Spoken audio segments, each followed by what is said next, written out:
This is Sophie Aldred with The Legend of the Travelling TARDIS.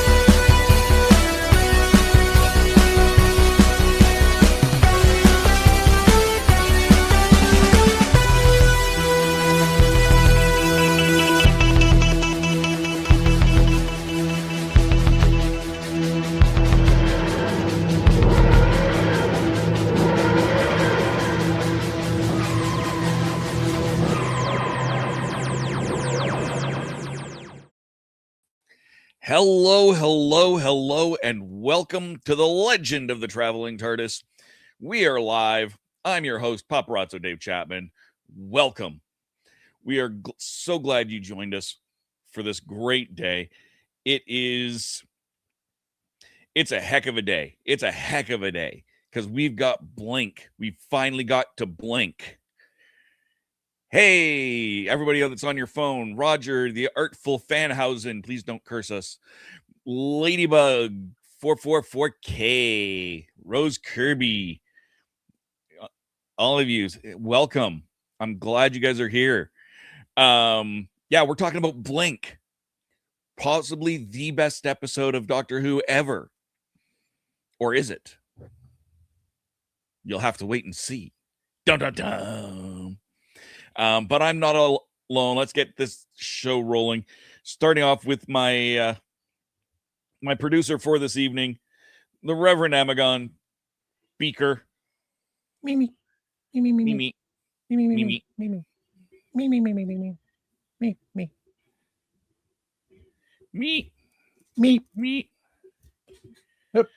Roger says Blink is one of the best horror episodes.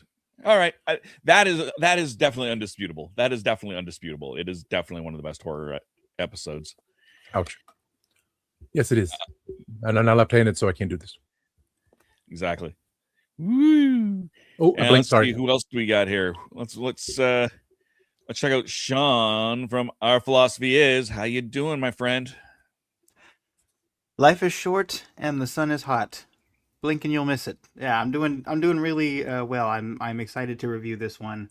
I've been looking forward to reviewing this one for a while, for obvious reasons. It being such a highly regarded episode in the Doctor Who fandom, and I am really curious to see what the ratings are going to be today, from both the reviewers and from the chat. And chat, if you are willing to drop a number in the chat when we are going through our numbers, please do that, because we want to hear from you as well about what you think of Blink, although I think we probably already know what the fandom thinks of Blink. But I'm happy to be here with all of you today, and yeah, I'm excited to see what happens. Nice. Well, like I said, we know that Roger thinks it's one of the best horror episodes. Yes. So let's see what else we got here. Hiding from you. No one look at him. No one look at him. It's Candyman. I'm not blinking. You can't see me. I'm not here. I'm good. Okay, John Cena. I am looking forward to this episode. This episode is one of my favorite episodes. Let's see what we're going to say, because it's really feeling. Does it live up to the hype? Does it not pass the hype? A lot of people rate this, and we'll see where we all rate it today or tonight or whatever time it is. All right. That's Good morning. So yeah, Good if you're morning. watching us at home, give us your give us your ratings. 1 to 10 TARDISes, as always. But we'll give you a chance to do that. Before we get to that, we've got a little bit of news. So if Beaker is ready, let's hit the news and bring in some gadget.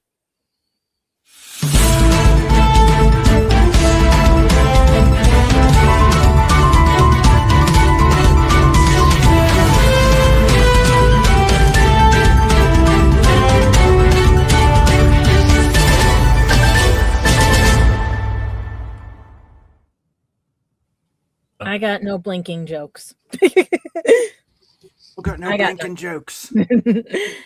Because jokes for you. Oh yeah.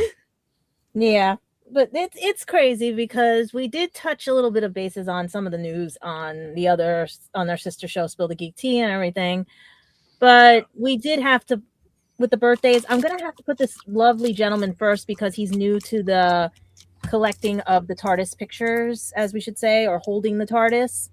But our first birthday starts with Christopher Lambert of Highlander fame, as well as many other Mortal Kombat, Legend of Tarzan, and any other things you can turn up and find on him. Right now, he did have a health incident in March, and he was recovering from a fall down the hotel stairs.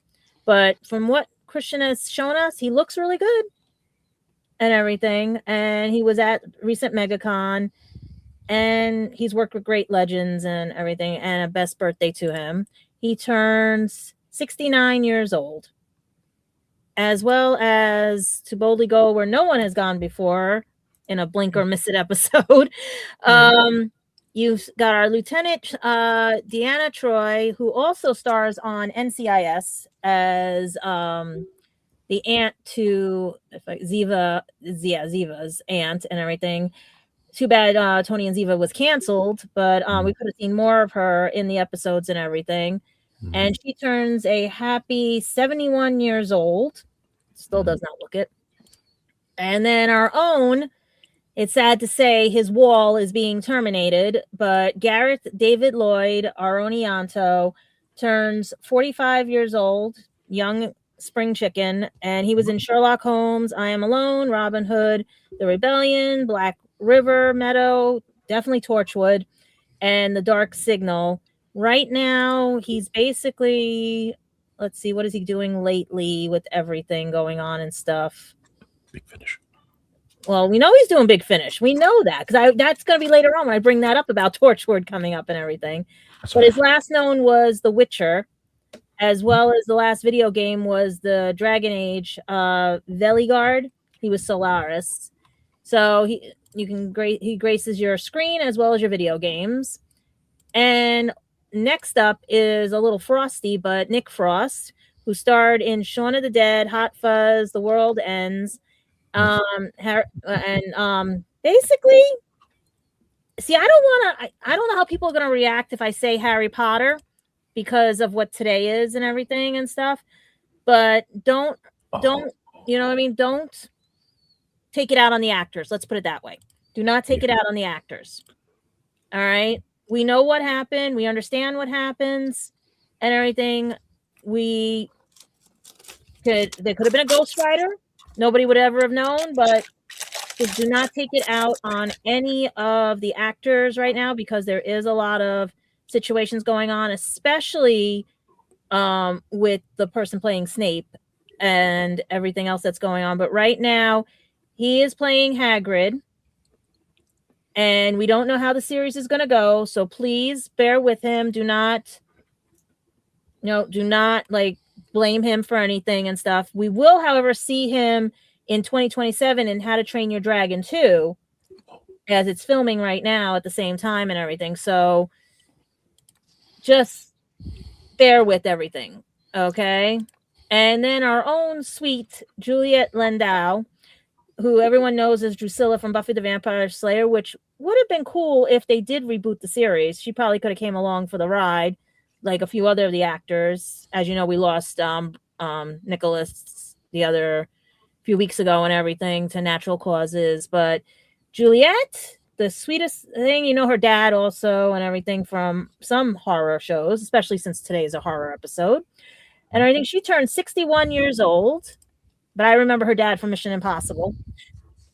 And then the next person we have to say on a sad note is a legend, and it was right. He passed away at 94 years old. Our own other time traveler, James Tolkien, who was seen in all the Back to the Futures, as well as the Masters of the Universe, not to be confused with the upcoming Masters of the Universe, and Top Gun, as well as many other situation comedies and movies he's been in and stuff.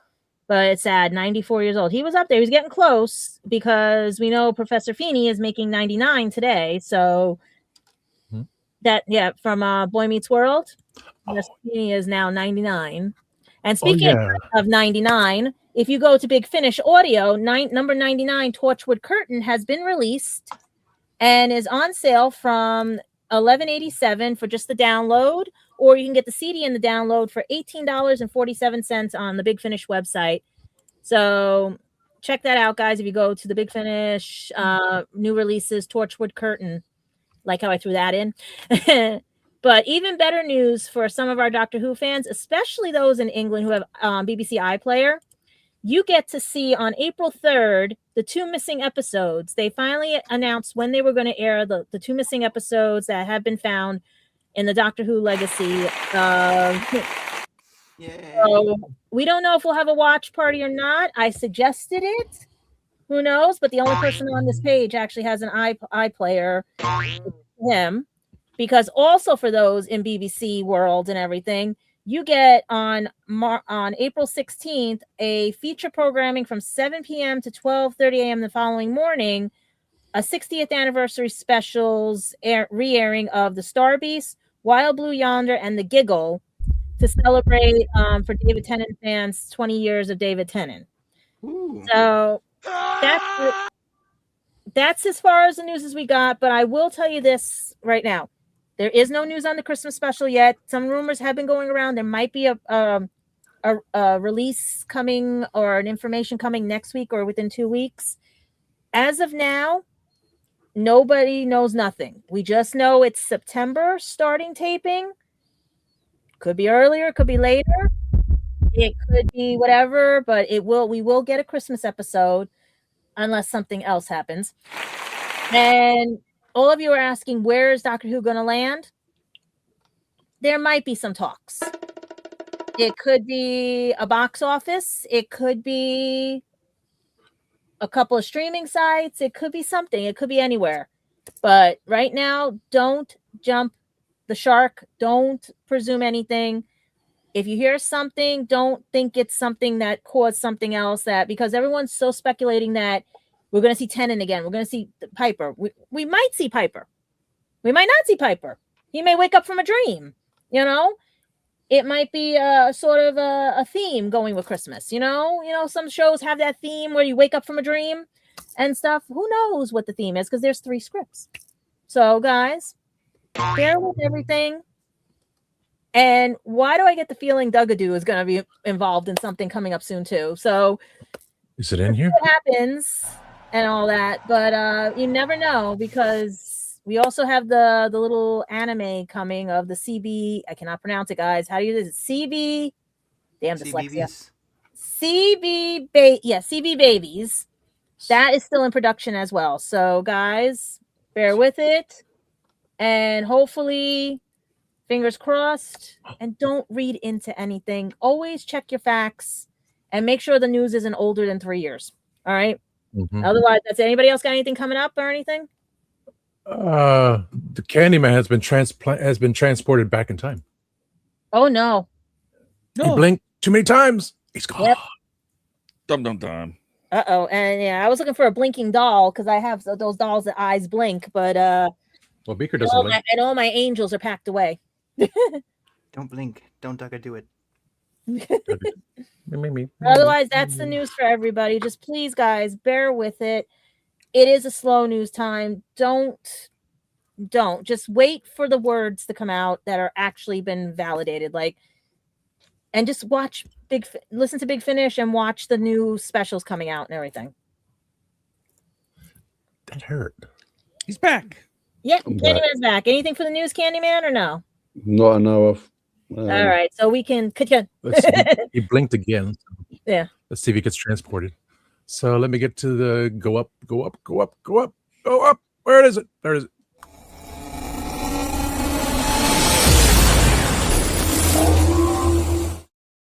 I just saw something Roger posted. I don't know. Roger? Yeah, look at what he posted on the chats. I don't know, because a lot of people are fighting over CGI and AI, because more people are praising the new Hail Mary movie because it uses puppets and CGI over AI. So would you want an AI doctor that looks fake, or would you want something CGI that looks pretty normal? Yeah. But I mean, isn't to be fair, we're not likely to see AI because Yeah. it's not copyrightable in most places at this point. So I don't think we'll see Only much. time will of that. tell. Mm-hmm. But Asian. that being said, let's what are we at here time wise? Oh, we got a little bit of time before we have to go to Yeah, commercial. this is Let a me weird bring up episode. Notepad. It is a weird episode. Why don't we let's get some numbers from people. We already know the Me. numbers. And whoops, why did that just go? That's weird. That was weird. And Candyman. Oh, somebody says the Are RTD. somebody else writing in the notes? Yeah. That's why it went away. That's what happened. Okay. All right. I'll just let you finish. I'll let you do that. That's fine. That's fine. I usually do that. You can do that. Let's Davis question mark. let's start with you. Let's start with you, Tom. I didn't want to bring. I got to type it in. So 9.999. Yeah, Izawa. Oh no. A lot of nines. All right. Number 9. Number 9. And Gadget. So 10. Tom gives it 9.99999999999 and so on. Gadget, what do you give it? I give it a 10 because the doctor's the number 10. It would have been an 11 if 11 was the doctor. Fair enough. So true. Funny how it seems. And Sean, what do you give Blink? I give Blink an 8.5 out of 10. Ooh. Interesting. And Candyman, what do you give it? I know why. I'm going to give it, because I've just rewatched it today. For today's episode, I'm going to give it a 9.9999999999999999987. Oh, 8765309. I got it. Yep. I got your number on the wall. All right. So we got a good conversation here. Yeah. Do we want to do an slightly early commercials then, Rev? And we can just bang Show through that. stuff. Sure. Ad break. So let's go to a commercial break. We'll be back in a couple minutes. And stay tuned. Give your ratings in the comments. And we'll be back with the Legend of the Traveling TARDIS in just a moment. see you. I didn't listen to that voicemail. I'll tear open that letter you sent. Don't you tell your friends I want you back. I gotta leave you now and unread, because you've already said those words that switch my heart to dead from loving you.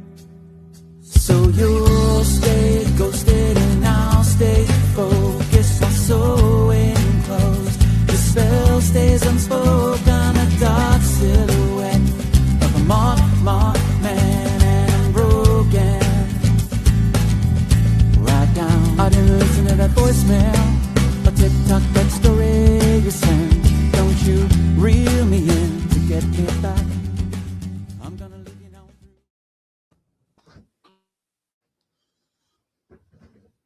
Are you tired of toxic fandoms? Do you wish we could go back to being happy? So do we. We created the Happiness Patrol to get away from all of the toxicity in fandoms, in life, and so we decided we wanted to do a show, but something that makes us happy. And in the first season, that something is Star Wars. So join myself, Cameron, Scott, Jessica, and Melanie on Happiness Patrol at youtube.com/@happy.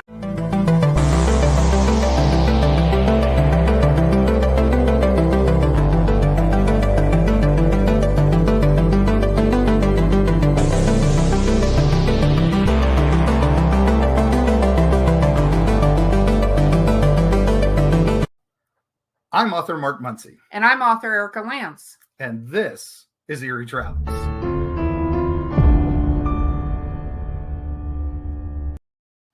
Greetings, travelers. Join us as we travel through folklore, myths, monsters, legends, and dark history. Now, we'll be your guide to the spooky side of reality as we discuss cryptids, paranormal, and all things preternatural. Sometimes we find the truth is way scarier than fiction. We're on twice a week on your favorite podcast platforms, including iTunes, Spotify, Amazon, and YouTube. We have amazing guests from all of the areas of the strange and unusual, including witnesses, investigators, and more. Now, with Erica's curiosity and ridiculous array of pop culture and true crime knowledge. And Mark's decades of experience diving into folklore and the legends with the truth that's behind them. Yeah, so join us, travelers, as we take you to the edge of reality, and we'll see you on the other side.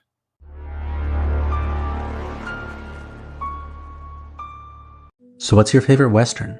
Is it this one or maybe one of these? Is it a revisionist Western, an anti-Western, or maybe it's an all-time classic? Whether your favorite Western is in black and white, vibrant Technicolor, a spaghetti Western, a neo-Western, a comedy, or maybe it's only really Western in spirit. Whatever it is, this is the podcast dedicated to determining the top 100 Westerns of all time. Every second Monday on YouTube, Spotify, and Apple Podcasts. It's Horses on Film.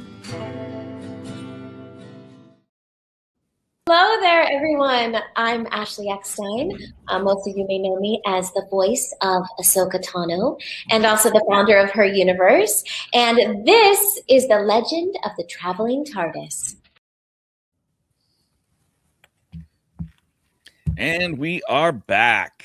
Welcome, everybody, to the legend of the traveling TARDIS.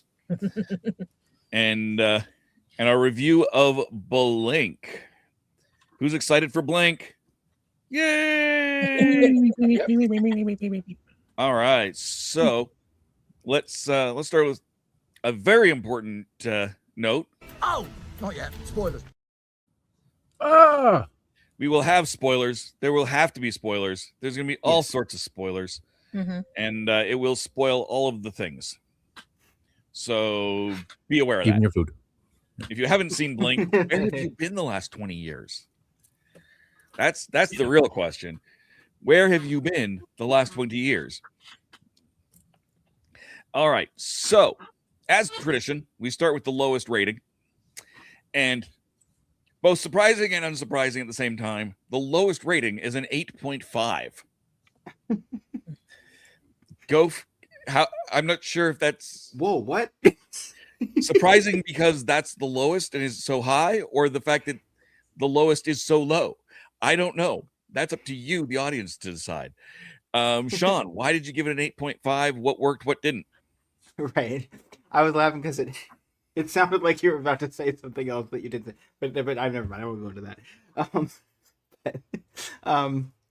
But I wanted to say as well before I say this, if you are watching this after the fact, and you have a review to give, please put your review in the comments. If you're watching this after the stream, because we would love to hear what you have to say as well. But yes, so yes, Blink, the legendary Blink. So I have to heap on a bunch of praise, and then I have to tell you what I dinged this episode for and why I brought it down a little bit. So for this episode, first of all, the style of this episode is fantastic. It has this "Are you afraid of the dark?" kind of feel to it. And if you watched our episode where we talked about individual things that we liked, we all kind of went around and talked about just random things, whatever we wanted to talk about that episode that brought us joy. And I talked about Are You Afraid of the Dark, which is the 1990s television show. And it was a children's horror show. And this does have sort of that feel and aesthetic, even down to the music a little bit. It feels a bit like that. And the sci-fi elements in this interacting with the horror elements, it has a quirky and sort of almost, I don't know, I don't want to say Victorian, but maybe Edwardian feel to a lot of it, with the fact that there are statues in it as well. It feels very it feels kind of grounded and also otherworldly at the same time. It's got that good Doctor Who balance of the domestic and the larger cosmos implications of that. So I really do like that in this episode. And helping that along really is the acting. Everyone in this is extremely on point. Sally Sparrow is an instantly memorable character. I like little details, like when she meets Billy, they actually went back and filmed some scenes again so that the younger actor's accent would match the accent of the older actor. You don't do things like that if you don't care about those details in the presentation and care about the prowess that everyone's bringing to the acting. And that is all extremely well done as well. And the story really fits well together because it introduced us to the phrase wibbly wobbly timey wimey, which a lot of us have brought into our everyday cabinet of phrases that we use.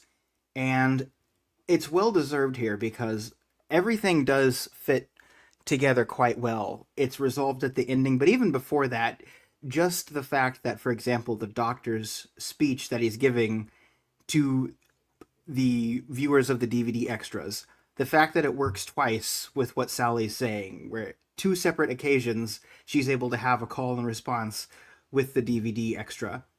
That's just really well done. The fact that the guy can write in shorthand, that little detail there. There was a tiny little plot hole thing with him kind of describing the angels in great detail there. It's like, it feels like they probably would have figured it out first and probably wouldn't have remained around the statues. I think that it probably would have clicked sooner than it actually did. That's the only one little plot thing, but that really doesn't matter because what you get in exchange for that is a great scene with them in the middle of the house there, surrounded by those angels. So I don't even really ding it for that. And I just think this is one of those stories that people think about when they think about what you can really do with the concept of time travel in sci-fi when you're willing to have quirky storylines like this. So all of that is really great. And lastly, I have to give props to one specific team. And that's the props department, man. I mean, holy cow. These angels, these actors who are playing these angels, raise your hand. You don't really have to raise your hand, but raise your hand if you did not know that those were real people the first time you watched it. I certainly did not know that those were actors staying still. I'm sure a lot of it was photography that's kind of freeze framing, but I did not know those were people in those costumes doing that. And you can do all kinds of great things with that. There's that great shot with Sally sort of leaving the room and you hear that little whoosh sliding sound and the angel moves. And it's so expertly done. I can't really think of another television example of props that are done so well because the props aren't just props. They're actually actors in and of themselves that are contributing to the prop work. So all of that is fantastic. So with all that said, what do I have to ding the episode for? Well, I don't know why this is, but I have to tell you guys, this particular episode has never really scared me, and that is not a problem in and of itself. And I'm not saying it's wrong for people to be scared by it, because I'm certainly scared by other things that other people aren't scared by. So we all have our things that scare us, and it's certainly not wrong. It's probably largely to do with your upbringing. But the thing I'm dinging it for is because I'm not afraid of it. I've always noticed that this episode seems to be trying way too hard to be a horror episode. Like, it's trying way too hard to scare you. Everything from the angels' exaggerated faces to the music going like dun dun dun, and the sort of exaggerated scene with the TARDIS going back and forth, and the screaming when it starts to disappear. All of that seems like it's trying really hard to scare you instead of just doing it. And I say that because we've had episodes before this that I think were scarier. So some of the moments from The Unquiet Dead were quite frightening. And The Empty Child in the Doctor Dances, I don't really think you get scarier than that in this era. And it just seems like they were leaning right into that and really letting it speak for itself, versus I feel like with Blink, they're almost looking into the camera going, isn't this scary? Isn't this scary? Isn't this scary? And again, some people might listen to that and think that that's not very good justification, but I just say it does feel a little bit try hard there. That's really the only reason, because it, even just like when he turns back around and looks at the angel statue in that one scene where he's trying really hard not to blink, and the music is swelling, and there's that roaring sound effect when he turns around and the angel's like, rah. It feels like it's trying to jump out at me, almost like when you go to see a 3D movie and they're going out of the way to put a lot of 3D things in the movie instead of just making a movie that happens to be in 3D and has depth. So that's really the only thing I have to ding it for, but everything else is extremely well done, I think. And the fact that it has frightened so many people, I think, speaks for itself. It's also hard for me to review this episode at all because I've seen this episode more than any other, because it resonates with people so much. I typically do show people this episode of Doctor Who as their first episode, even though it's not one of my favorites. But I mean, think about lots of other episodes, even something like Listen. I think Listen is probably the scariest episode of Doctor Who that we've had so far. I think Wild Blue Yonder is really up there as well. But the difference with those is they don't feel like they're hamming it up as much. And this is Doctor Who. We're kind of used to it hamming things up to begin with, I think. So that's the reason why I knocked it down a little bit, but it's still 8.5 because just the story, there really isn't anything wrong with the story. I think it's just a little bit of an issue I have with the execution.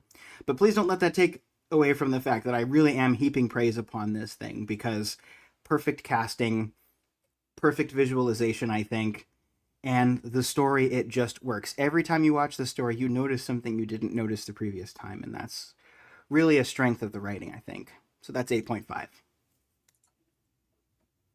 No, that's totally fair. And 8.5 is not a bad number by any stretch. Right, yeah. 8.5, unwatchable. Yeah, no. Yeah. Terrible, horrible, awful. Yeah. No, it's a perfectly good one. Let's see what else we got here.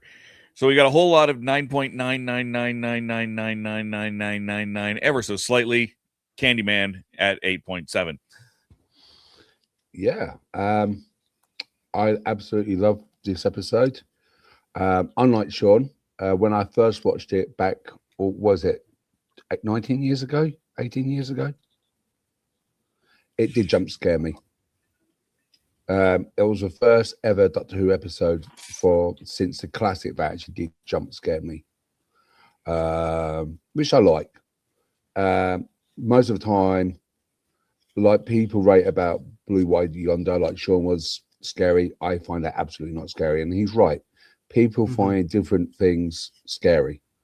To me, I didn't find the episode scary, but I did get a jump scare. I think that's what people probably like about this episode. The acting is absolutely amazing, like Sean said. It is showing its bit of dateness with the cell phones and mobile phones being quite old. One of the things I did notice here after rewatching it today, which I thought this is a big difference between this era and the new Disney era. If you look at Nightingale's house, look how messy it is. Look how realistic it looks like. It wasn't like a set.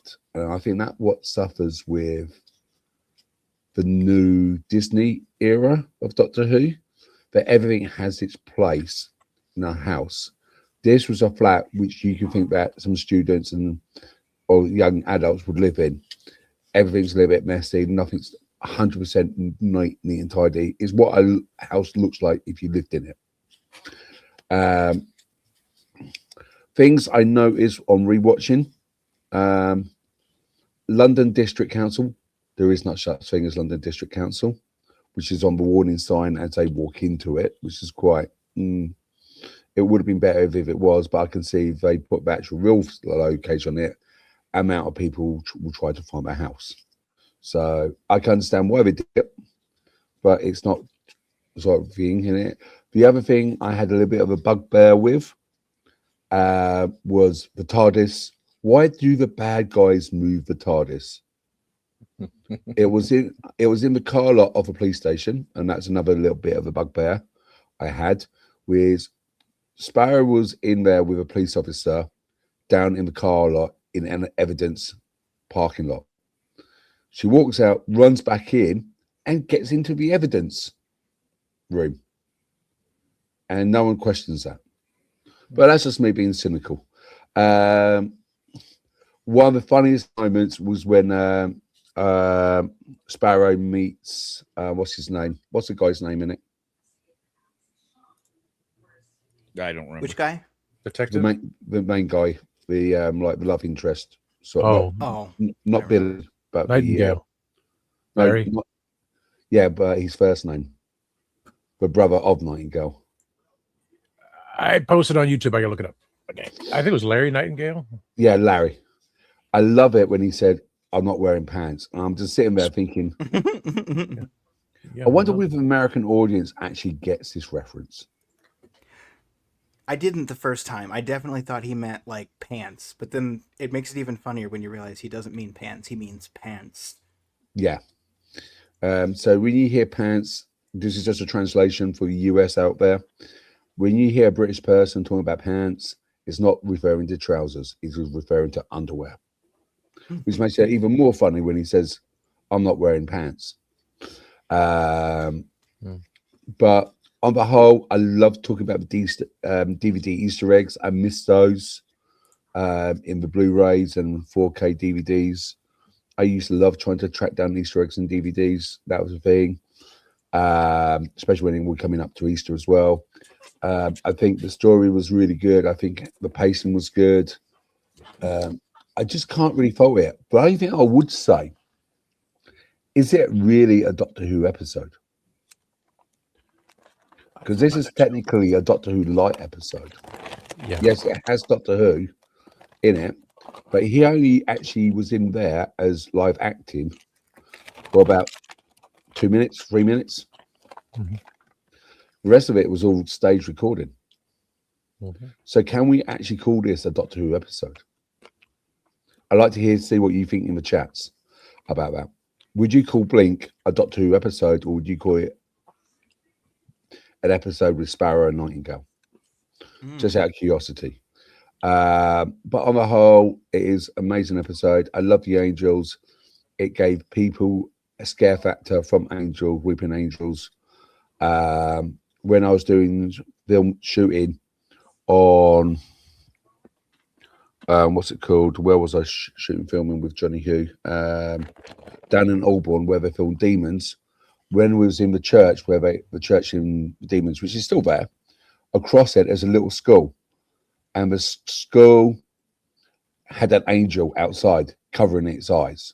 It freaked me out because we was doing like Demons filming, like another story of it, and then right over my eye I could see this statue of this angel. And yes, it absolutely freaked me. Hi Alan, how you doing? I haven't seen you for ages. I hope you're well. Alan's a major cosplay, does the Fourth Doctor. He's awesome if you ever meet him. Yeah, on the whole, I just think it's good. Billy, he was being a little bit over pretentious. Nowadays, that wouldn't happen. Being like strike up as a police officer just off duty, and yeah, for that time period, absolutely fine. Nowadays, probably not. The only thing I did notice is that when Nightingale got transported back, she was quite up and fit, while Billy, when he got transported, he was like wiped out. But it could be that we didn't actually see that. But on the whole, I love it. It's one of my go-to episodes. Just because I like the jump scare. Even though it's coming, it's still the jump scares. It gave this introducing of the Angels. We don't know much about them. Are they part of the Time Lord assassin squad, commandos? The whole new lore becomes out of this one episode. Like Sean said, we've got the timey-wimey bits. You got the Weeping Angels, Don't Blink, and a whole new thing. This episode, I think, basically generated a whole new monster. Before this, we've never seen the Weeping Angels. So on my whole, I give it a 9 recurring, and right at the very end, an 8.7 on it. I think it's a very good episode. I think it's acted well. I think it's good. I think the characters are really good. And yeah, like Sean said, the makeup artists who basically did the things for the Weeping Angels, amazing. The thing which I'm not sure you guys got in the US was Doctor Who Confidential. No. Because in the UK, at that first 3 seasons, every time there was an episode of Doctor Who, you can flick over to another I got channel. it on 21. When remember I told you I came home from waitressing and didn't know it was Doctor Who episode, and I But saw the Confidential. Yeah. but then in the UK, every so an episode aired, you can flip over to another channel, and you can watch Confidential. So you actually saw what they did and how long it took them out to do makeup for those artists. So I think that was a big difference between us and between the UK and the US, because we did have Doctor Who Confidential, and it did talk more about the props and makeups they used in this episode. And I did like the timelines and stuff like that. But yeah, I think that would say my piece. That's fair. That's a good piece. Yeah, that's good, Rose. All right. I'm following Mark's eyes. That's why I'm waiting. I'm not That's blinking. fair. That's I'm fair. not blinking. I'm not blinking. That's a good question, Rose. If you saw the rocket, I'm sure he's seen it at some point. Oh, you blinked. I have a theory on that 1969, but nobody will ever. Yeah. Timeline cross. We'll also see what A happens party tomorrow. Like it's 1969. Wasn't that True. Apollo 13? 69. Was that Apollo 13? 69. Yeah. My cousin was born the day it did that. Yeah. Huh. There's a good birthday. Mm-hmm.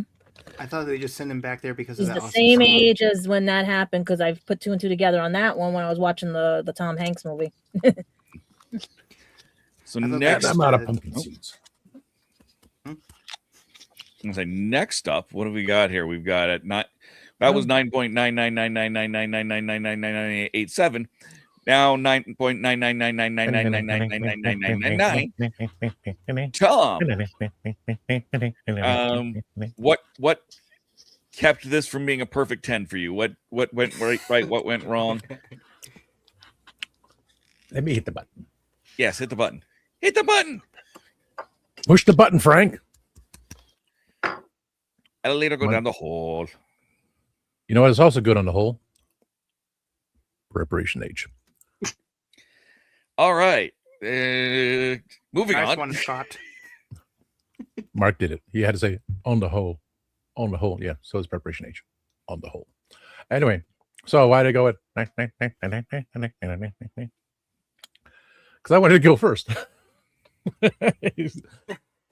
Because there's nothing, it's as a little birdie told me, he always yells at me sometimes and screams in my ear. Still over to death. It's a thriller, not a horror film. If you want a horror film with splat everything, yes, it can be. If someone wanted to go that far, which it does not need to be. It's Doctor Who. Does not need to be blood and gore. It's the not superstition.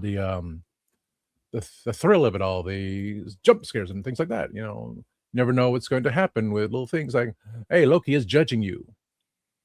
He does that. Or, yes, Christian is here. Jump scares. Yeah. I was just I was throwing in the joke about, the creation of it's all wibbly wobbly, timey wimey, because scientifically there were various. I can't find the figure. Okay, so there goes that doing. But scientifically, you have things like, I'm in a spaceship and I travel at the speed of light. It says it's a year later. I'm a year older. I'm sorry, I ruined that one altogether. Here's a newborn baby. I'm in my spaceship. I travel at the speed of light. The clock says it's a year later. I'm a year older. The baby is now an old man. That's what Einstein stated. Science. Science. Science. She blinded me with science. the theory of, okay, the man creates a time machine, goes back in time to kill his grandfather because he does not want to be born. He does so. So he's not born. However, because he is not, because that happens, he does not create the time machine. So he does not kill his grandfather, and he is born. Going in a circle. Get my idea? Circle, not linear. You had the first linear, yeah, we had a circle. And then we have the thought about the man doesn't want to, be born. So he goes back in time to kill his grandfather. However, he goes from universe A into universe B, kills the grandfather, goes back to universe A. He wonders why he's still there, because he crossed a parallel universe. And then the one that came about, Fry goes back in time, accidentally his grandfather is killed, and so he has to live in the past, and Professor Farnsworth says, "Fry, you're your own grandpa." These are the jokes. So contemplating, the numbers are still there? Yeah, 17 people.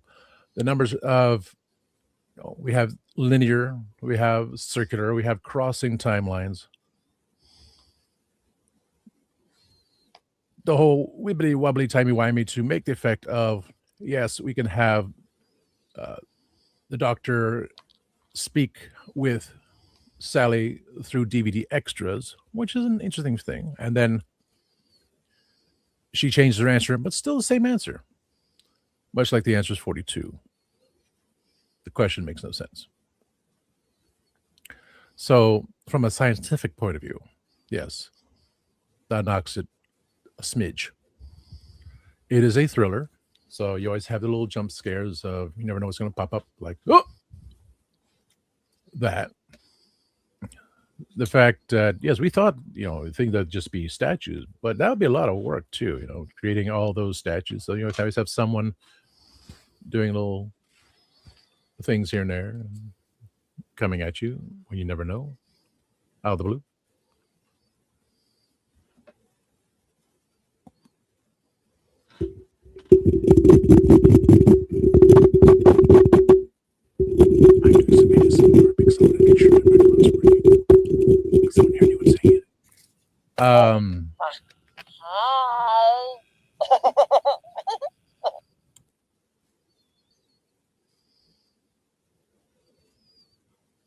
That was a jump scare. It came out of nowhere. Yes, I did that just because the expectation of Blink being a 10 episode, no fun scientific theory of facts and such, to bring it down a bit. As Candyman said, is it a, in generalization, like with anything, we keep a title even with no one's in it. The Mission to the Unknown, Doctor was not in it at all.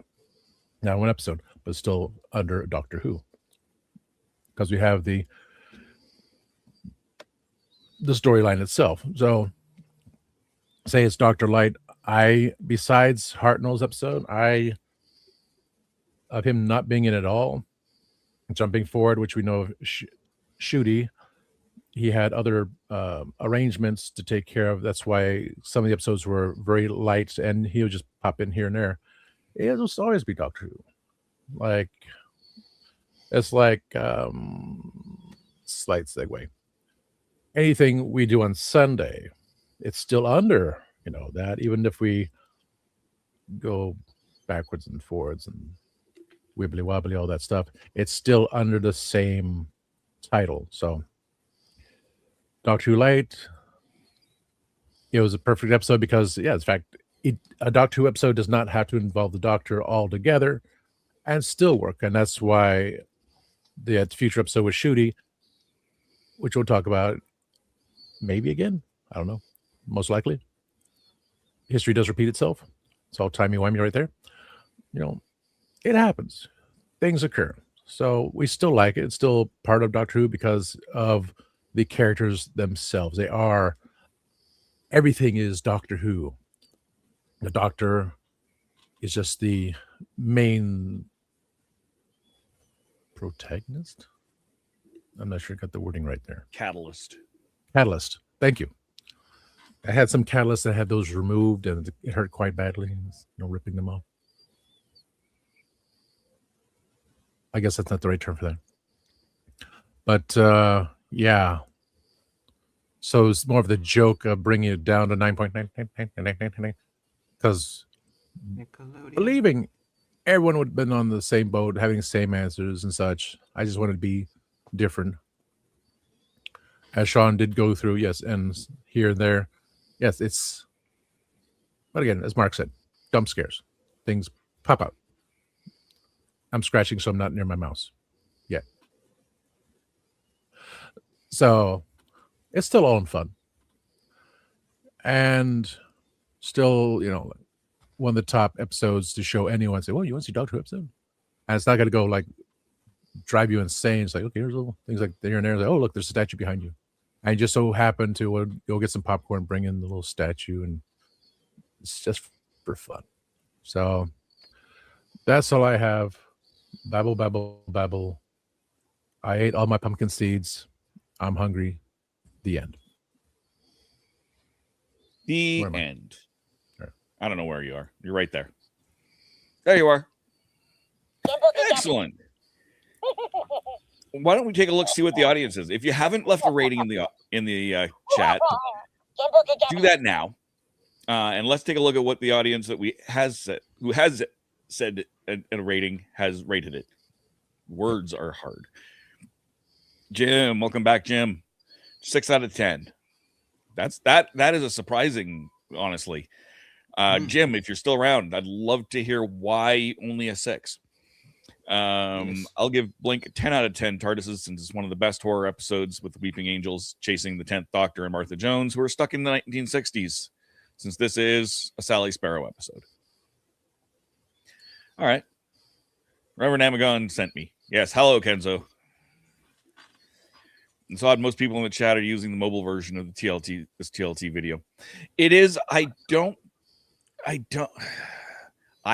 the mobile version myself, but it's if you're watching, if you don't want to be watching it on the mobile version, just jump over to back to the page and select the other one. And it does actually show which one's the mobile and which one's not, but it doesn't show it very easily on your mobile phone. Of course. I thought you could flip the phone horizontally and it would show up, but when I brought it up on the phone to watch, it's like, no, it's vertical. I can't make it horizontal. The mobile version is just strictly vertical. Wait, why is that? I didn't know that. It's just an extra feature that YouTube supports now, and therefore StreamYard supports. That's why I don't know if you can see it there, Sean. We've got two versions of the screen up. We've got one that's vertical and one that's horizontal. Oh, I did not know that. I did not. Yeah, it's literally streaming 2 streams at once. Whoa, stream so nice. We streamed it twice. Exactly. Yes. What else we got here? Roger, to me, it deserves a perfect 10 out of 10 TARDISes, even though it was a Dr. Light episode, since it's mostly about Sally Sparrow, and the 10th Doctor is trapped in 1966 with Martha Jones and Danhausen. And that's it. And Danhausen. We're all cursed. I think this episode should have an 8 out of 10 TARDISes from Rose. Did you go back in time? You couldn't complete a sentence. That'd be hilarious. Blink rates 9.4 out of 10 on the time scales with 248 ratings and reviews. Ooh, no one rated it less than a 7. Interesting. Time scales himself will go 8, 6, 7, 5, 3, 0, 9, rounding up to 10. I got it. Well, if you round that up, wouldn't it just be 9? Yeah, I was going to say that, but I figured I'd just let the joke go. Because it will be wobbly. I got your number off the wall. Yeah. Exactly. Alan Window, best New Who episode, 9 out of 10. Oh, yeah, there's no star. And time scales. I don't understand why people watch phone-shaped screens with the edges cut off. Kids these days. Yeah, that's kind of that's exactly what it is kids these days. They watch vertical content. They like vertical content. They prefer vertical content. Get off my lawn. Get off my Didn't lawn. you say Yes. back in the day everyone was watching TV with the edges cut off because it was a square? The 4.3 ratio, yeah. Yeah. 4:3. Valid point. Valid It point. was curved too. So Sorry, I the- had to be technical. No, Roger, you're, Roger. you're not wrong. We've got one more rating that we've got two more ratings. We've got my rating, but before we have my rating, we've got one more rating done by video. You'll notice that our wonderful What about Kristen Gadget? Basil was not able to be with us today. Dave, what about Gadget? Oh yeah, we have Gadget. We haven't done Gadget. Story of my life. Yeah, Wait we a minute. forgot all of it. Gadget was a perfect 10, so we forgot about Gadget. Gadget. See, babes, you're perfect also 10. Gadget had stepped away for a second. So, Gadget, go. Oh, you turned off your screen, so I'm like, no Okay. calling Gadget when it doesn't look like you're there. Gadget, let's go for you. Why is it a perfect 10? Well, it's a perfect 10. Quiet. We have a visitor. It's a perfect 10 because I don't know how do I put it? For me, watching it almost 19 years ago and everything, it was something different.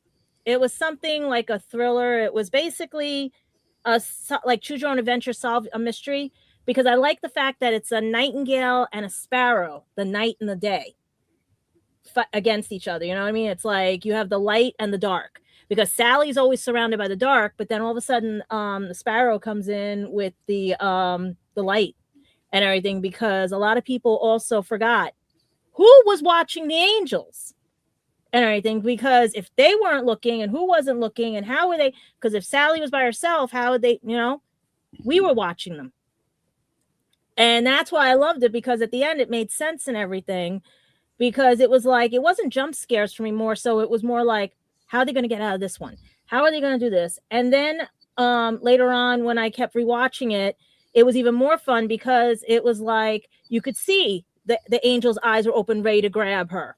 But then it's like we looked at it and the angel stopped, And then you had where the doctor was giving the tidbits, but he explained to her how he got the tidbits because of it's Larry, right? And everything. Mm-hmm. Larry was writing down everything, and he was the light that was lighting up the words and everything. He was writing out the words and stuff, and basically showing, like, putting them, because he worked in the video store. He was the one that spotted the Easter eggs. He was like, do you understand this and everything? And she didn't realize she was the one that actually gave it to the doctor until at the end and everything. But at the same time, you're watching back and forth, like, how did they get us? What's going on? Her friend, she loses her friend, but then the friend gains a new life and everything, brings a new timeline to things. What I liked was the fact that it was, like I said, different. It made you think on your feet. It didn't give you that much of a scare, because murder mystery thrillers, that's what I was thinking it was.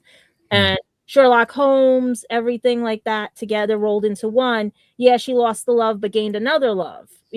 She wasn't even on a date with him yet, though, and it's just one where when they later on, when I was rewatching, like I said, and I saw the later Doctor Who episodes, what got me was 1969, because even, was it Rose that brought it up?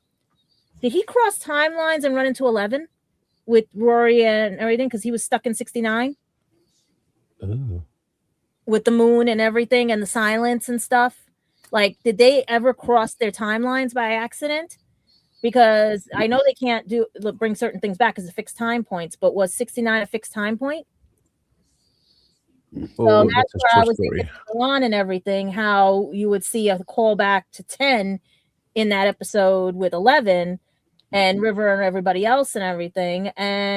But basically, when you start looking at this story, it's a good one to start people if they just don't want a history of, like, the Doctor. Like, don't throw them into it. Throw them into this one. See if they like thrillers, mysteries, and, like, it reminded me of the way Doctor Who was originally, where it was like one time you're getting a thriller, one time you're getting a little jump scare, one time, like with the old Who and everything, like the Fifth Doctor, when I watched it on BBC and public television when they traded off during those things. It's, how do I put it? Like, to me, it was more psychological. Like, are they getting out of this yet? What's going to happen? Versus, I want to be scared or anything. I was like, wait, she went and saw him, and then he got touched by this, and then he did that, and then like she kept blinking and just missing everybody else but the angels. And then the angel, I love how they say the angels steal the TARDIS or have taken over the TARDIS, because when they weren't looking, they could move the TARDIS. You don't know what, and eventually she found the key. She found this. She found the message that was left on the wall.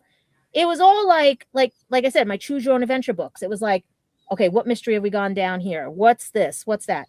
But even back 20 years ago, 19 years ago, it wasn't a scary thing. It was more, okay, what's next? What's around the corner? But to find out that we were watching the angels, spoiler and everything, to make sure they didn't get them, or when he came in, he brought the light so that then he was watching them while she could escape and everything. That's your Sparrow and Nightingale, So that's how I gave it a 10, because it was like more to me a mystery than a horror.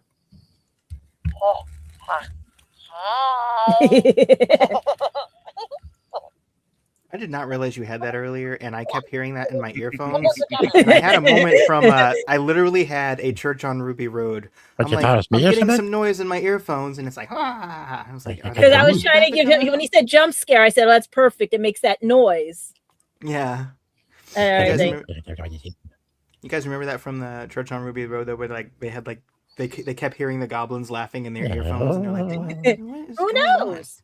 No, but but it's still crazy that they were in 69 when 11 was in 69. But weren't they in different countries? We don't know that, because we don't know where he landed in 69 unless you go back and listen to the Easter eggs and you find out where they landed. But that's the same thing with Shooty Gatwa's Beatles episode. Why do you sound like Snape right now?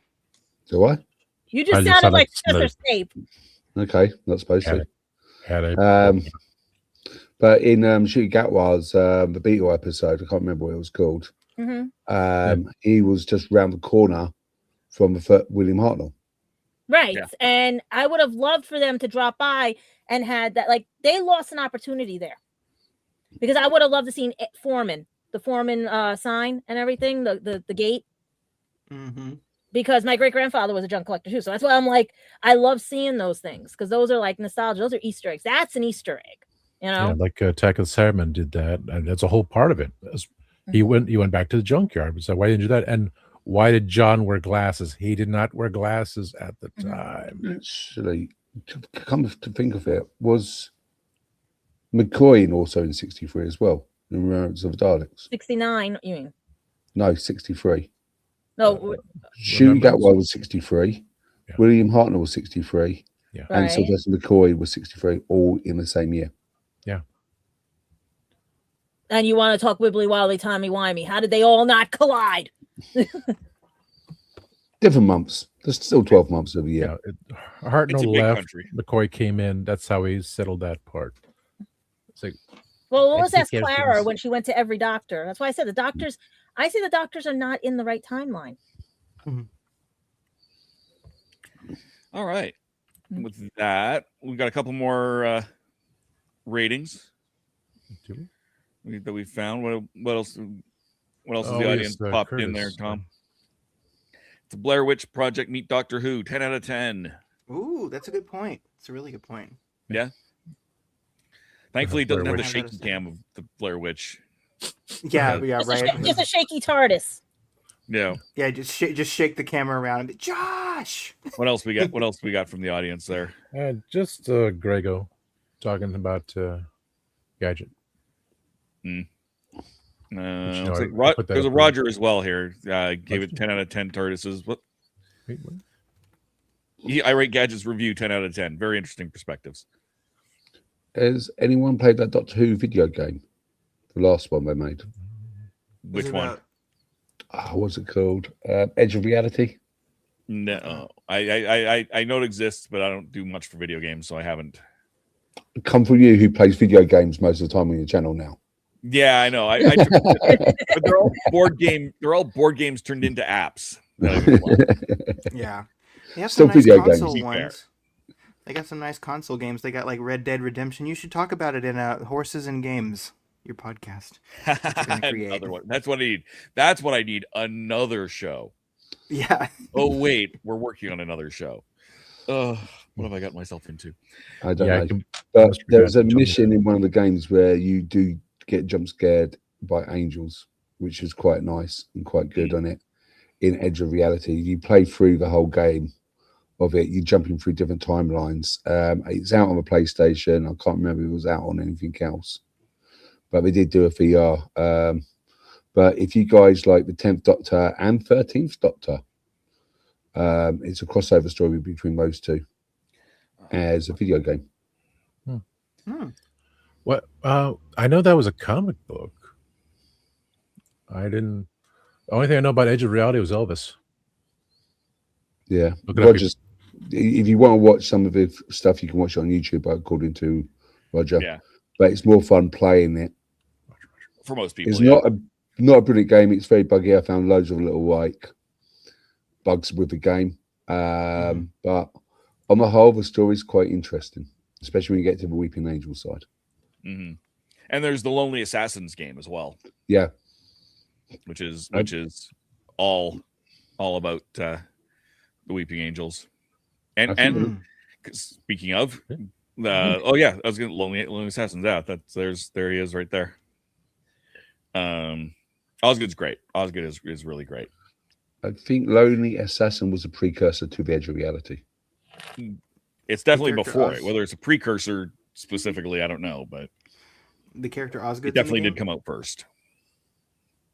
And that would make a great episode if you had 8, 9, 10, 11 crossover extended episode. You'd think would be an interesting episode. It could be interesting. Setting aside that Christopher Eccleston doesn't want to come back, he's getting to an age where he doesn't look the same as the Doctor. We'd have to set aside everything a little bit, I think, to be able to do that. I'd say bi-generated. Yeah. Bi-generation can fix that. Yeah. There's all sorts of options, but yeah. They've worked around it in the past. They can work around it again, but all right, so we that's a jump scare. Well, now that we had Kristen jump scaring us, why don't we have a review from our own Christian Basil? He couldn't be with us, but he did do up a quick review for us. Hi, gang. This is Christian at the new studio, and I just wanted to give you my take on Blink. I gave it a very high score. I think as far as Blink is concerned, it is a very noble take during the time that Doctor Who started its reboot, and seeing the Doctor's world through the eyes of Sally Sparrow, who is played brilliantly by Carey Mulligan. It's a very, very great story. I loved it that you had a feel for the character and her entering the world of Doctor Who and having to live throughout the interactions of things, including the introduction of the Weeping Angels. I think that it was an incredible, and still to this day, as long as they leave them alone, as long as they leave them the way they were, don't give them superpowers anymore, the Weeping Angels were a great addition to the Whoniverse. As far as the story is concerned, I hear a lot of people saying that this story is something that they would introduce somebody new to the series, and I would be like, I'm not sure about that. My good friend Patty Hawkins put it best. It's like introducing somebody to a cake and then just taking the cherry on top and just handing it to them. You don't get to see much of the Doctor. It's not an episode that I would introduce anybody into. I would probably wait until like the 3rd or 4th episode I was introducing somebody. Because again, it's a great story. It's just very Doctor Who-like, which was the premise and what they were trying to do with the series. But it's in my top 10 of the favorites. It doesn't cycle around the top 3 as much. Because it just doesn't involve the Doctor as much. Which I think just a little biases. I'm not giving it its due, but it is a great story, and it's something that I would play for somebody who wanted to be entertained by Doctor Who. Given that, I gave Blink a 9. Back to you guys in the studio, and I'll see you next time. Nice. Hey, we got Billy Floyd popping in from the Facebooks. Hello, good friend. Glad to have you. Well, I just saying, Sally reminded me of Joe Grant. That's why I always thought maybe she got, if they had done a different plot line, that was originally Joe Grant. Yeah. Because she does remind me of Joe. Oh, definitely. Yeah, has that vibe to her and that look to her. Timescale says Doctor Who Worlds Apart is the last game to be released in 2024. Digital collectible card blockchain game, which is really fun. Version 1 of it was really good. They kind of ruined it with version 2. We played it a few times here on the channel. But no one really seemed to like it after they made some major changes to it. So we haven't played it again.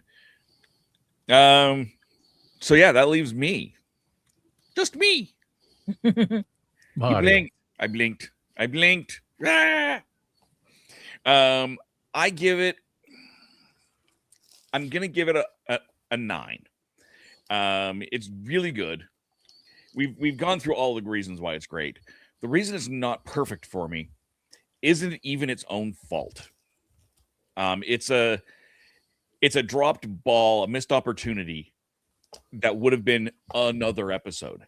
I want to see the episode where the Doctor and Martha are doing whatever, their archery thing. They're chasing the 4 things in the lizard. Yes. I want to see that episode and then have them interact with Sally Sparrow separately. I'm glad that scene's there. I want that same scene in another episode. And that would have raised Blink up even further. That's what I want. Similarly, I've always said I want the train heist from 13 in the night Tesla episode when they go back and get the fam and they're all on a train. I want to see that episode. Yeah, I want to see that connection, that joining of episodes. That's the only reason why it's not a 10. It's not its own fault. As a standalone, yes, it is good, but it's not a standalone. It's part of a series. And I think that interconnectability is a great opportunity missed. But other than that, I love, most of it's really good. I love how they trap the angels. I love Sally. I would have loved to see more Sally. It doesn't have to be a whole episode, a whole season of her as a companion. I kind of like that she just kind of comes and goes out of his universe. It works out really interestingly. It shows that the world continues and that the evil and the weirdness and the timey-wiminess all continues even when the Doctor's not there. That was always a big complaint about the war between the land and the sea. Well, where's the Doctor? Well, the Doctor's off doing something else. There's a whole universe out there of problems. He can only be in one place at a time, or theoretically 15 places at a time, but maybe 16 places at a time. Well, who knows? But the point is, he can't be everywhere all at once every time. And that's kind of my thoughts on it. It's just that it's really close to perfect, and it is a definite episode to show off the series, even though it is a Doctor Light episode, showing off, that the Doctor is there and can pull off some really weird stuff, I think is great. So I definitely think, yes, it is a Doctor Who episode, despite that it's low. Chris Milley says she could bring back Sally. She could be the new SJS. Sarah Jane Smith. She could. I don't know that I want her back now, 20 years later. I really don't know that I want her to be 20, to have her out 20 years later. Mm-hmm. If we were 5 years out, if she had come back in 11, 12, I think randomly coming back 20 years later, they'd have to have a really solid story for that. But it's definitely good. In this episode, the 10th Doctor was stuck in 1969 with Martha. Yes, but they also went back in and before they were stuck in 1969, they do this. They had that interaction at the end of the show before he knew what was going on, and when he got the transcript from Sally was before they were stuck in 1969. So I would have liked to have seen that adventure. Really, I would have liked to have seen both adventures. What were they doing in 1969? You could have had a three episode arc going on, and they didn't. So missed opportunity. Still a great series. Still a great show. I'm not sure what we've got to go up from, but we do. We go up with the next episode. Things get crazy in the next episode.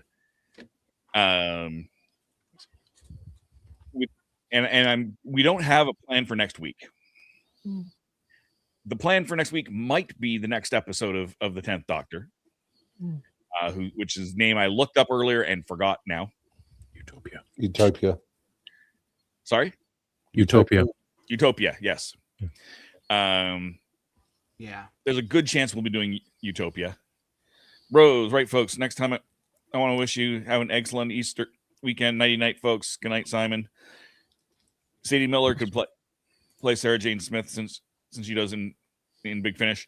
Yeah. I think it's good that she stays in Big Finish. Again, not any, Sadie's great. Sadie's wonderful. I like that we don't recast Sarah Jane. I think that's nice and respectful. But we could. It's certainly possible.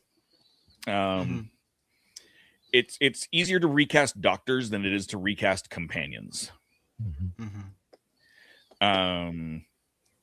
Because the Doctor is as much. It'd be hard to recast 15, but most of the Doctors have that distinct costume. So you could bring someone. We know that person's dead. You bring them in. They've got the costume. They've got the mannerisms. They're playing the same thing. Whereas a companion is usually wearing whatever they want. Some have unique outfits, but it would be a lot harder to pull off. How does the Doctor find the script to use for Sally to react to? She gives it to him at the end of the episode. That's what I'm saying. The Doctor and Martha meet Sally Sparrow before the events that Sally has already lived through, and she gives him the transcript and says, "This is what you're going to need. This." She pulls a timey-wimey on him, and that's how he gets that. And like I said, that's where I would have liked to have seen that extra episode. But that being said, I think that's all of our ratings. Just going to say that is the PlayStation 4 game, which has both games on it, which is Lonely Assassin and The Edge of Reality. I'm not sure it's available in the US, but it was in the UK. So it's in like 4 different languages, and there were some DLCs you can download as well. I didn't know it was a console thing. Yeah, it originally was. The Lonely Assassin was originally a mobile phone app game. Yeah, but both of them are done by Maze Theory, so they put it on a special edition. That's why I've not opened it yet. Of Lonely Assassin, and it may be still available on the PlayStation Store. But again, I don't know whether or not it was UK only or whether or not it was international. So then they would have to do it for NTSC as well. Would they? Did PlayStation 4 stop NTSC and PAL? Oh, maybe they did. I don't know. I haven't owned a new console since like the 3DS, so don't listen to me. Yeah, I know there was a console generation where they allow you to play across different formats. Oh, okay. But I can't remember when it started. Because it's easier if you got a 60 hertz video going, like it's easier to get, or 60 FPS, I should say. It's easier to get. I think it's easier to have it where it can be either. I think because they can like do like the frame interlacing and stuff. I believe, but I could be wrong about that too. Curtis Dave, says so. I wanted to say something about what you said, Dave, if that's okay, about the other, like wanting to see the other episode, wanting to see the companion episode to Blink, you know what I mean? About what was happening with the Doctor and Martha, Is Dave still here? He stepped away for a second. I don't have the Oh. banner. I don't have the banner for it. Oh, okay. I could, but could I? No, I'm not doing it. I was going to tell you when you was talking about Utopia, we have an Outlander connection. I'm back. Because you'll see a young John Bell in there. We see young people all the time. But it's crazy that it's an Outlander connection. Another Dave, time travel episode series. That's why it's timey-wimey, because it's funny. You know? Claire and Jamie time travel type of thing. And you got the one that's playing the nephew is actually Crete in next week's episode, if we do it, and everything for Utopia, which connects to another time traveling thing that, you know, it's just wibbly wobbly, you know. Dave, I was unwittingly talking to you while you were gone, Dave. Oh, sorry. No, it's fine. Yeah. It's fine. But I was going to say something about what you said about wanting to see the companion episode to Blink. I was literally thinking about that while I was watching this, because in my own headcanon, when they got stuck back in 1969 and the thing that's happening with the lizard, to me, those are both part of the same story. Like, they were trying to handle the thing with the lizard, and then they met Sally, and then they got stuck back in 1969, and then they had, well, I guess that wouldn't work with the angels, I guess, but some reason they got stuck back in 1969. You could loop it in, you could make it work, causal loop, whatever, and you know, that could be its own episode, and part of the thing is, you know, they need to send that information off, and you see them like making it, and it's like, how do we find Sally? And it's like, oh, I don't know, but maybe I don't know, but then it also creates a problem because they could forget. I mean, like Doctor Who forgetting things being out of order, wibbly wobbly, timey wimey. Like you could totally make it work. Totally. But I would definitely hire Stephen Moffat to write the other. I wonder episode. what would happen You know if what two I mean? TARDISes were in the same timeline. Twice upon a time. Yeah, but think about it. The 69, 11's TARDIS and 10's TARDIS, if they were back then, Just have Shooty hit it with the hammer and make another one. And it'll be fine. Dave the Doctor. But I'm going to ask Sean and Dave this question. If they did do the episodes of like the beginning of the lizards and like the one doing it, do you reckon that Blink would lose its energy within that story because it's part of a 3-part episode? Yes, it would lose some of it. I think. I think it would especially if you tried to do it now. I've become convinced that, especially doing things years later, like, of course, I love David Tennant, and I'm really glad we got Wildly Yonder and the Star Beast and the Giggle. But I do think it did kind of like it took away a little bit of the specialness and distinctness of Tennant's era to have that. And I think if you tried to be like, let's bring back Blink now, it would have too much of a Disney remake energy about it. You know what I mean? No, I'm not meaning like. Sorry, Sean. I don't mean like redo it now. But what I'm saying is, if it was a part of a free story back then, do you still think it will have its same powerfulness what it has now, like today? So, like, you know, back out in classic Who, where they used to do the individual story arcs each week. You know, Remembrance of Daleks, but could you tell me what happened in every episode? If you know what I mean. Yeah, it becomes like a blur. So I'm wondering if you did do something like that, it will become a blur. So Blink wouldn't have the same effect it has because it's a single episode. That's for my example. It's definitely a possibility. It's a 3-part. I think it would lose something. If it was just a 2-part where it was just them where they cross over, I don't think it would, because it would be 2 distinct episodes that cross over. That's why I would prefer it as just that bit. I'm not saying I wouldn't want to see what happens with them getting stuck, the flip side to Blink. I would have loved to see that, but I think just having that interaction with Sally, I think would have been enough cohesion, enough connective tissue there. No, I was just asking because I know, like when we reviewed last week's Family of Blood and Human Nature, it was very hard to pick them apart because we put them as one story. And I wonder whether or not that would happen again if we did do something like that about Blink. It's possible. And that's why I don't necessarily want to see it as a 2-part episode so much as 2 episodes that connect. It could be 3 or 4 episodes later. It could be the next season. I mean, we lose Martha, but it could be a season later. Not 20 years later. I don't want that. Yeah, no, But, that's fine. I but understand that. within that same time frame, a few episodes later, like I said, completely separate stories that happen to then connect.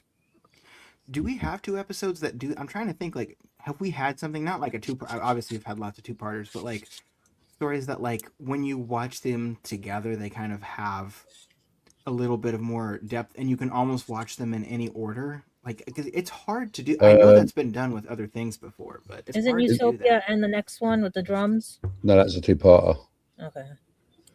Not a 2-part. I would say Midnight and the one with Shooty Gatwal one. What was that one? Oh yeah, 42 yards. No, not 42 yards. The one where they were on Midnight again. The other one. The one that I did the review on. Yeah. The one with the stunt wires. Yeah, the one where they went to the planet was the sequel, again. yeah. The Well. Yeah. It was called The Well. But That's but in that one, almost like, because I almost would you consider that more of like a sequel though? Because I almost would consider that a sequel rather than, because what I think what me and Dave, if I understand, and I think we're on the same wavelength, Dave, is like 2 episodes that like you could watch either of them first and they both add a lot of depth to the other, but like they're not necessarily sequels of each other. Like there are episodes of TV, like if you've seen the series The Haunting of Hill House or The Haunting of Bly Manor as well, with directed by Mike Flanagan, they do that with episodes where it's like you watch one episode and then you watch the other part and you're like, oh my god, like now I know why that person said that. I didn't even think about that before. I don't know if we've had anything like that in Doctor Who. That would be really interesting. I think. I honestly don't know that we have. Maybe somewhere in Big Finish. That's about it. Yeah. We definitely had. I mean, we've had the odd reference to another episode, but nothing terribly connective. Only the story arcs Night of like the Bad Doctors Wolf. thing. Yeah, Sorry, Bad Wolf. Dave. Bad Wolf and Torchwood were the undercurrent of all the whole season arc. So I don't know if that's the same thing. Was that something different, Sean? Yeah.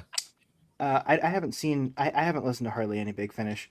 I wish I could have a better answer. And I really haven't watched much of Torchwood either, so I definitely need to get more into the expanded universe, because then maybe I'd be aware of some of these great alternate ideas we get. You know what I mean? So. And another thing, Sean, I double checked. The region lock stops after PS2 on PlayStation, so please, PlayStation 3 and upwards are not region locked. Well, that should tell you how out of the loop I am on that. There's one more thing I wanted to say about Blink. Are we out of time, Dave? We've got a little bit. I've got a box I want to open. So, okay. So we got a little bit of time. Go ahead. We are a Doctor Who show. We should talk about Doctor Who first. Should we talk about Doctor Who first? What I wanted to say about Blink is, I was thinking about a way that maybe the Weeping Angels might be a little scarier. Like, what would scare me about the Weeping Angels?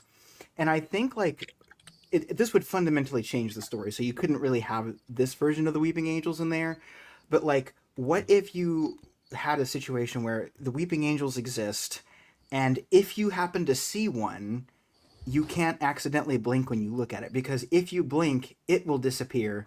And at some point in your life before you die, well, obviously, like what I'm saying is it'll kill you at some point, but you have no idea when it's going to appear randomly behind you and just grab you. Like, imagine you see a like, and you never know if it's a Weeping Angel statue or not. Like, there's always statues of angels, right?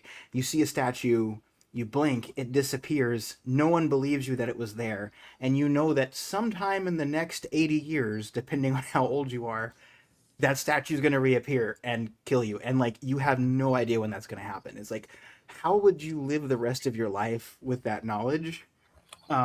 And like, every time you saw a statue, you would like try not to blink before you looked away. Like, that would be, to me, that would add the psychological element, and that would be like way more terrifying, because it's like, that's just like messing with your mind. Like, that's the kind of thing that would I think scare me, because thinking about that happening, and then like, you never know what moment that's going to happen to you. You know what I mean? I think that's the kind of thing that I would find a lot more creepy.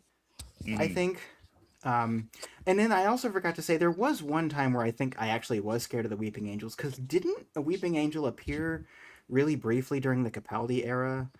Or am I thinking of the Smith era? It's like they were outside in a winter storm, or maybe it was even the Whitaker era. I mean, I know we had the Flux Weeping Angels, obviously, right? Yeah. But they were like outside during a snowstorm and an angel appeared, and I thought that scene was very scary. But that's really the only time. Yeah, I don't Do you guys know remember which what that was. episode that is? Is that not the one where it's Matt Smith in Trenzalore? Where he's It might have been Trenzalore. Yeah.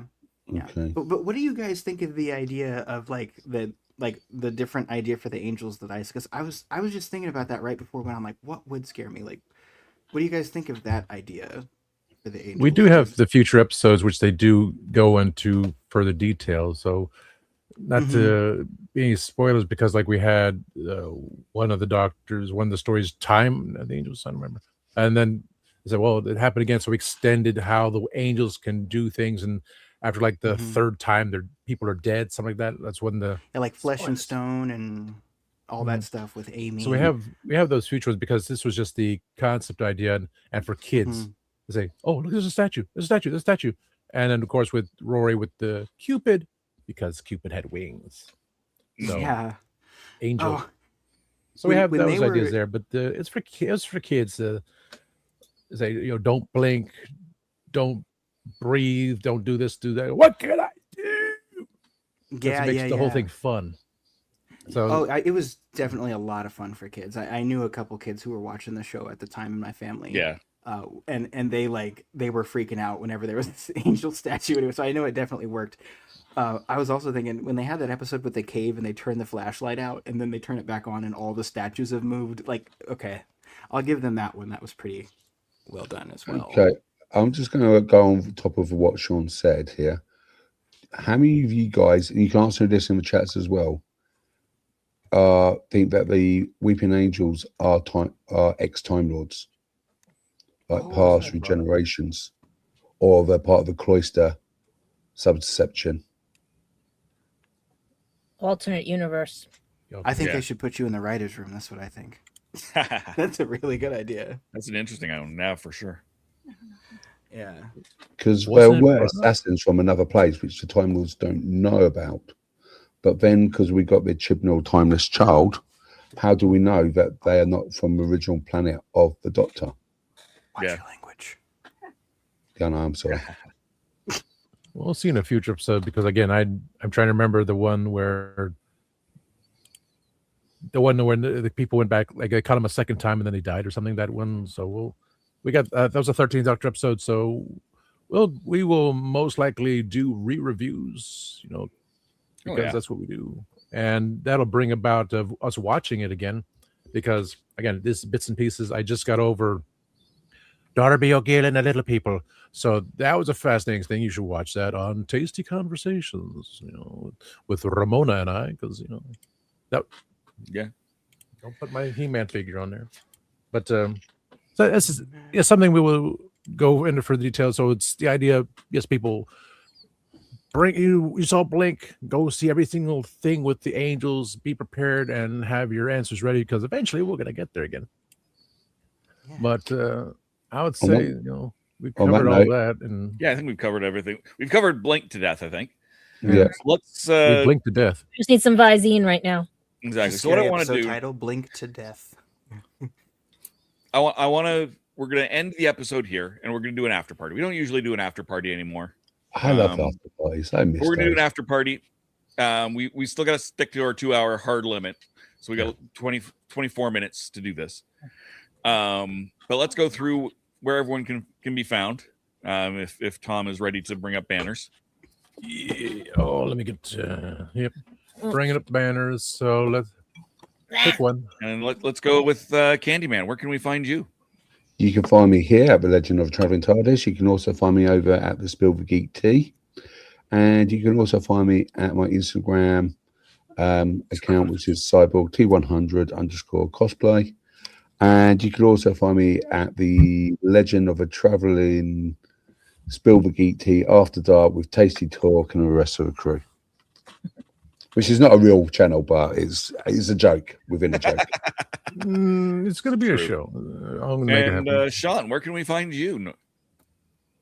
You can find me on YouTube at Our Philosophy Is Our Philosophy Is 9119. And I talk about nerdy things in a queer-friendly space, and sometimes I talk about philosophy. I've been thinking about talking about some more contentious things in pop culture news recently. I've been thinking about making some more of those videos again, because I used to kind of touch on those topics a little bit more. And but I also want to review more Doctor Who. But you know what? I've really been liking what I've been doing over here, what we've been doing in these episodes.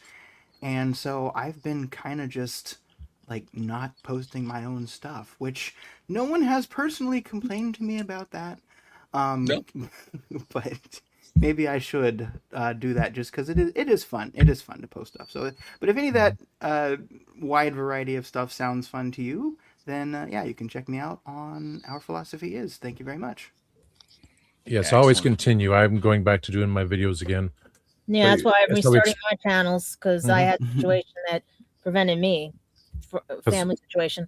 This is like a safety space, but we have our things. We must expand. That's what makes us greater, all in all. Exactly. Gadget, where can we find you? Like a bad penny anywhere and everywhere. Lulu.com, because this is my only income right now. Guys, please pick up the books and everything. I'm going to try to work on the other 3 books for this, because they are in written form. It's just, when you get time and everything to do things. Conventions, I am at Anime NYC. I got my 4-day pass, but we're still waiting on the press pass. Doubt I get it, because after what happened last year and everything, that will be another on my show and everything. My GoFundMe, because credit card bills, still trying to find work. It's hard and everything in this society, a year out of work, but I'm getting there. I'm going to try. My 2 shows, Gadget Vlogs and Gadget Pendragon After Dark. Gadget Pendragon After Dark is more the adult-themed show, and I have a lot of people that are interested in coming on. It's just that once I get a chance to work out schedules with people and stuff, you will see especially certain Instagrammers, YouTubers, and things like that. But it's gonna work. It's finally gonna be recognized again, because it did take a hiatus from 2016 due to situations, and that will be also explained on boat shows and stuff. But please, guys, pick up the books. I need to pay bills. All right, and our producer Tom, where can we find you besides eating pizza? At least he had dinner. We can find you on youtube.com/@ReverendAmagon. Waiting for him to swallow. Just Phil the Geek Tea. Phil the Geek Tea. You Yeah, can we'll find him and myself and Mark on Spill the Geek Tea. Tasty Talk, the legend of the Spill the Geek Tea After Dark. We're going to do After Dark show. It's right there. Exactly. Yeah. It's going to be weird and funny. But the question is, it's always dark when I go on show. Well, darker, Well, no, this is gonna let's just say, if I can get these 2, we need to put a very big warning of 21 plus, because somebody is in a certain industry. Well, there you go. But it's still dark outside. Yes. It's also cold outside. There's no kind of atmosphere. I'm all alone, more or less. Let me fly far away from here. Fun, and the sun. Okay, on that note, Dave, what box you got to open? On that note, well, first you can find me on Spill the Geek Tea along with Mark and Tom, and sometimes Gadget. You can also find me on every other Monday, including yesterday, on Horses on Film, youtube.com/@horsesonfilm, where we talk the 100 best westerns of all time. I don't even remember what the episode was yesterday, because it just went out of my head. But check it out. It's a great opportunity to learn a little bit about a genre you might not normally get into, but hopefully you will want to after seeing us. You can find me on the first Thursday of every month, so that's going to be in a couple of days from now, on Happiness Patrol, youtube.com/@happinesspatrol show, named after a Doctor Who episode. But we don't talk Doctor Who. We get rid of all of our toxic fandom BS and talk about things that make us happy. In the first season, that's Star Wars. We are almost done our Star Wars season. Season 2 is going to be something completely different and absolutely mind-blowing. You guys are going to love season 2. So please come check us out. In between all that, you can find me on my own channel, youtube.com/theratHole, DOTCA. That's theratHole.ca, but YouTube does not like URLs in their URLs. And with that being said, let's hit the little bumper, and we'll pick a bumper. Any bumper. The new bumper? Yeah, sure.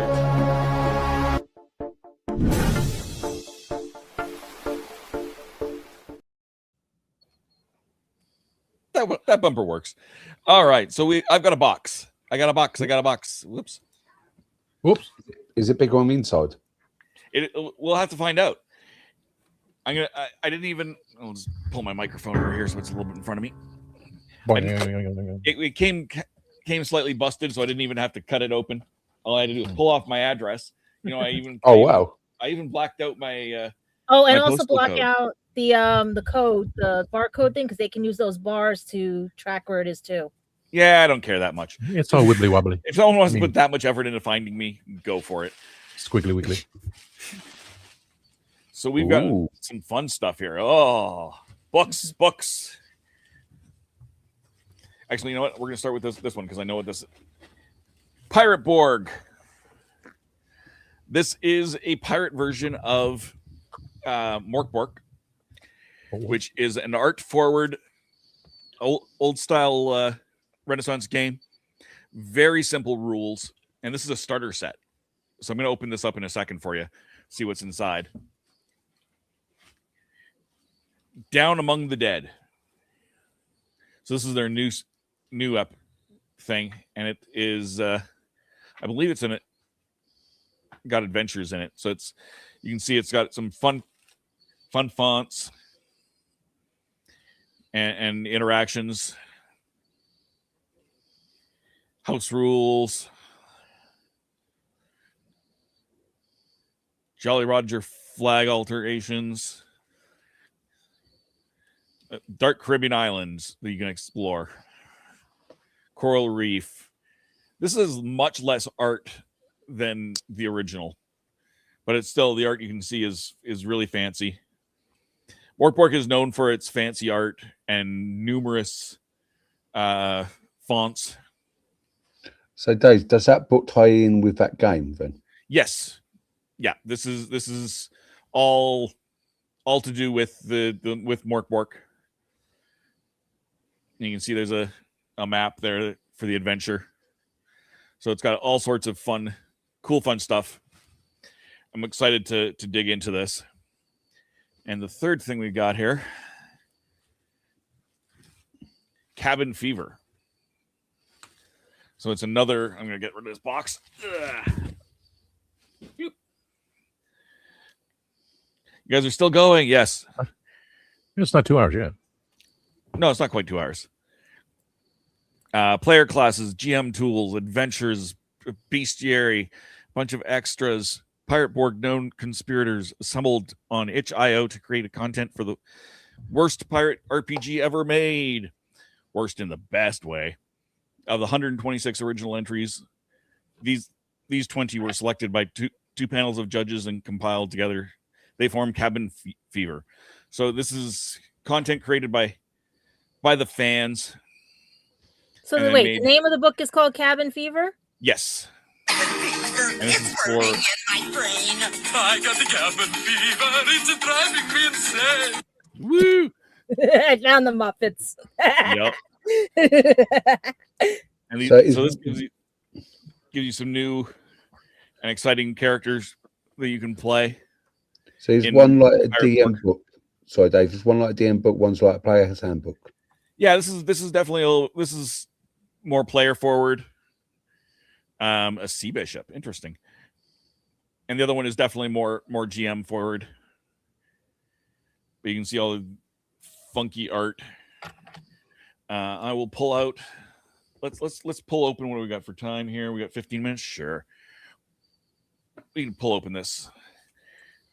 Zip. we're gonna be like that.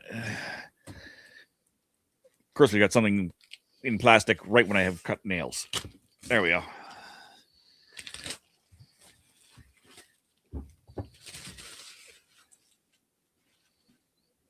Cabin Fever is also a 2002 film about college kids infected with a flesh-eating disease. Good times. What's it again? What? What was it about again? A flesh-eating college kids in a flesh-eating disease. Any college has a flesh-eating disease. I mean, you're not wrong. So we've got a cool set of dice here. It looks like they're just a fun font, but it's all the dice you could possibly need to play. You got 4 D6s, 2 D20s, D10 and D10 percentile, D4, and it's a funky D4. It's not the pyramid version. It's a roll. Oh, cool. Funky. 12, a 12, a 2, and an 8. So you got a full set of dice. I have no idea what these cards are. I'm assuming these are. Let's see. It says there's a dinghy, a longboat. So it's naval crew combat actions, character cards. Never assume. Yeah. So these are for NPCs and villains and monsters. We got images on one side, stats on the other, some lore, all that sort of thing. All that jazz. And more monsters. Again, art on one side, stats on the other, so you can kind of show off. Hey, players, look at this. Look what I can do. Look at, and then on the back side, he's got Necro Jelly, 1 hit point, 6 morale, no armor. Skull Sting does D2 damage, ignores armor instead of lowering it hit points. It damage depletes the Devil's Luck. If PC has no Devil's Luck remaining, permanently lower one of the abilities by 1, whichever is highest, minimum 3. So those are kind of neat. Yeah. I really need to get into table games, man. Oh, there's so many great opportunities out there for stuff like that. You're just making me want to play them with all that stuff. I haven't, but I really should. I need to be a proper nerd. A couple of dry erase markers. So there's going to be some kind of dry erase stuff in here. Here's a player's guidebook. So this is the player's portion of the rule book, and it's got different. It's got your basic rules of what stuff is, ability scores, how violence works, and you got your different character classes. So there's a brute, Necro Jelly. That's it. That's the flesh-eating disease in college gym locker rooms. Rapscallion. So yeah, you can see these have different art and wildly different layouts with each different kind. Buccaneer, Swashbuckler, Zealot. And these are all different classes that you can choose from. Sorcerer. I still can't see your daily rations of rum there. Yes, there's daily rations of rum in some of these.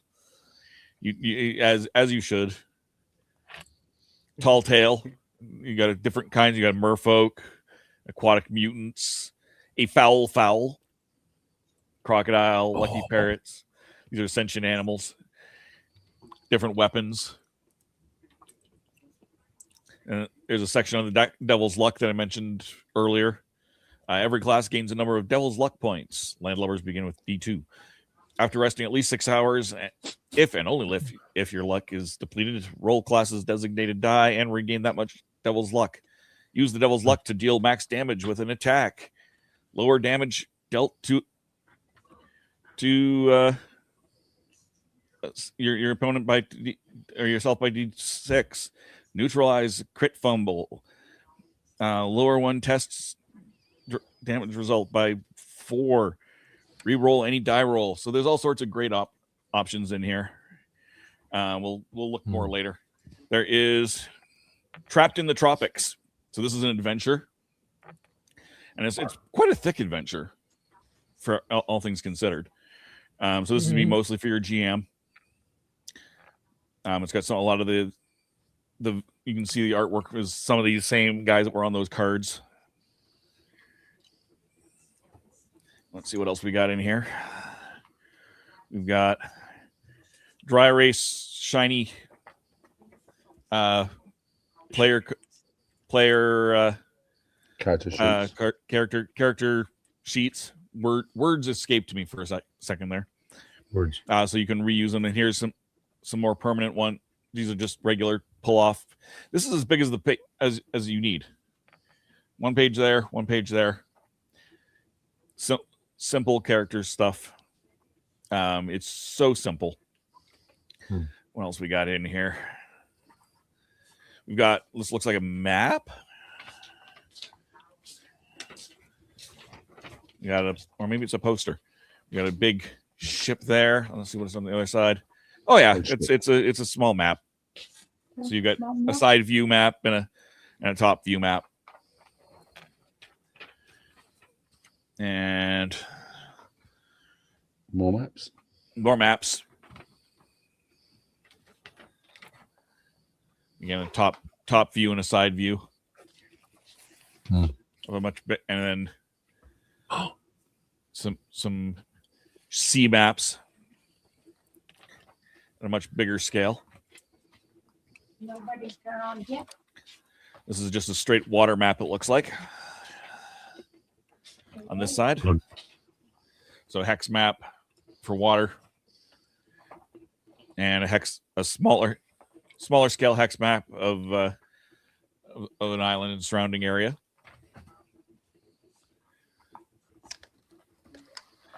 More maps, lots of maps, and here we go. Tokens. So here's some boat tokens to go on those maps. And NPCs tokens for the map. Okay. And these look like tokens for the player characters, as well as some other stuff. And printed on the bottom of the box is more stats. So there's all sorts of fun stuff. And then I'm going to reach over here because I happen to have it within arm's reach. This is what the full rule book looks like. So you got that same players area, but also more stuff for the GM. Including a little adventure in there. My review of Pirate Borg is not currently on the website, rathole.ca. We're going through some renovations on the site, and the 1,000 past reviews are slowly being ported over to the new format. But yeah, that is Pirate Borg from Limitron. I can't wait to dig into all this. This is gonna be a ton of fun. I appreciate you guys letting me open that up and show that off. Dig. Hopefully you found that interesting. Dig. Is there an antidote for necrojelly? No, there's not. All right, but yeah, we've gone through where everyone is. I appreciate you guys. So why don't we all say goodnight to Simon, our usual end of show routine. Bring up our good friend Simon Fisher-Becker, who we lost a little over a year ago. And we will say goodnight, Simon, and take it away. His husband, Tony, did our closing theme song. So whenever Tom is ready, take it away, Tony. I'm trying to find the other picture, but get a little picture. Up in the corner. Couldn't find the big picture. That's fine. Looking. Take it away, Tony. Tony, take us out.